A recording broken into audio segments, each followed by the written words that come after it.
Shoutout guys, so loaded tayo ng isang bundle ng lip spring na pang likod. Kaya yung takbo natin ganyan lang.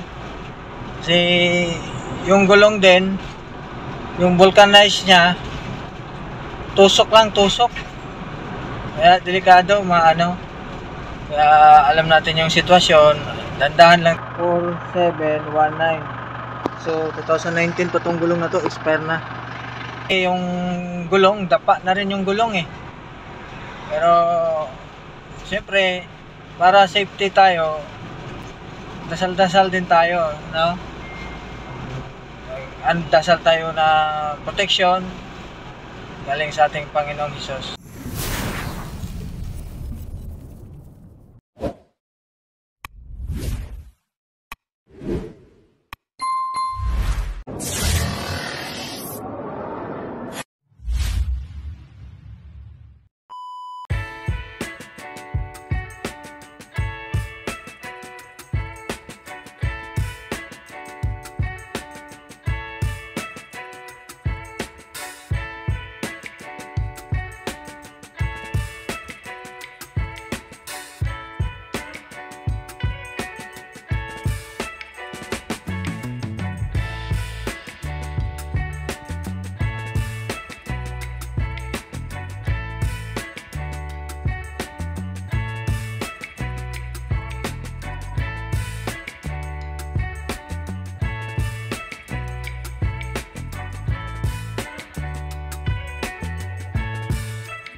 Pinabigan ko guys kasi may malaking bato. Iniwasan ko. Paano kung sumama yung gulong natin doon sa malaking bato, bumulwak yung vulcanize, di ba? Kaya iniwasan ko yun. Bumulwak yung ballpin ko dito.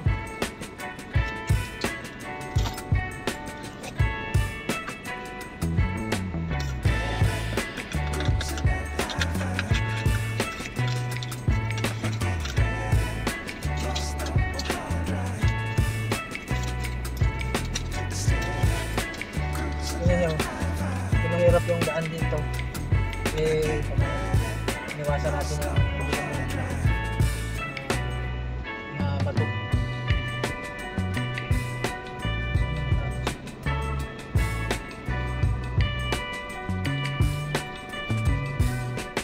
Loaded tayo guys.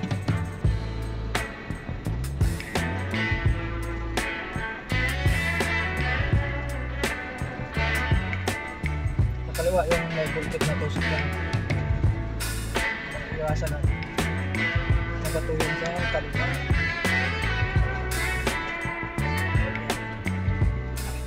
Magdahan lang tayo. Dapa na tayo guys, dapa na. Kunting na lang yung karga. Hindi ko puno pero mabibigat. Mulye kasi ito ng panlikot na mulye, isang band. Siguro nasa yata ito, 1 kilos o 400, 500 ganun. May bakal pa.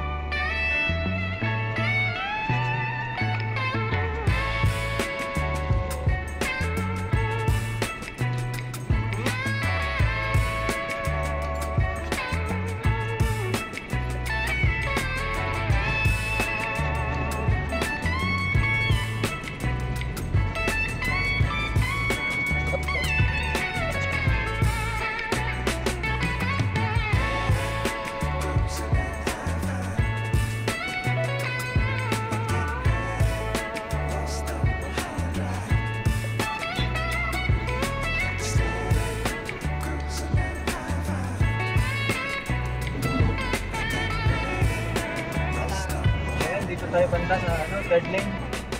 Mamaya lipat tayo sa fourth lane kasi yung takbo natin pang fourth lane lang Kaya pag nakalagpas tayo ng toll gate. Oo. Iniiwasan talaga natin na mag-back to back kasi natatakot. Ano natin, sitwasyon natin guys. Ayan.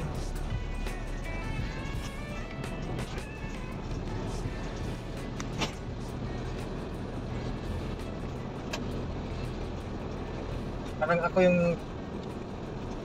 iniisip ko na lang na ano papel ako para magaan lang.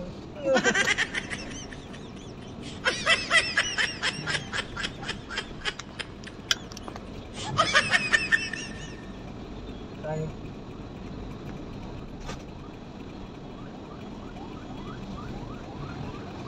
2,000 pa.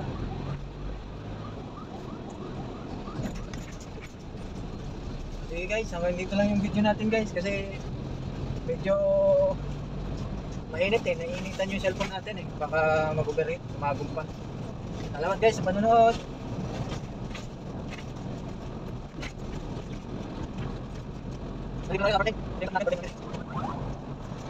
Yan lang guys, sana huwag kalimutang mag-subscribe at like, share, at God bless us always.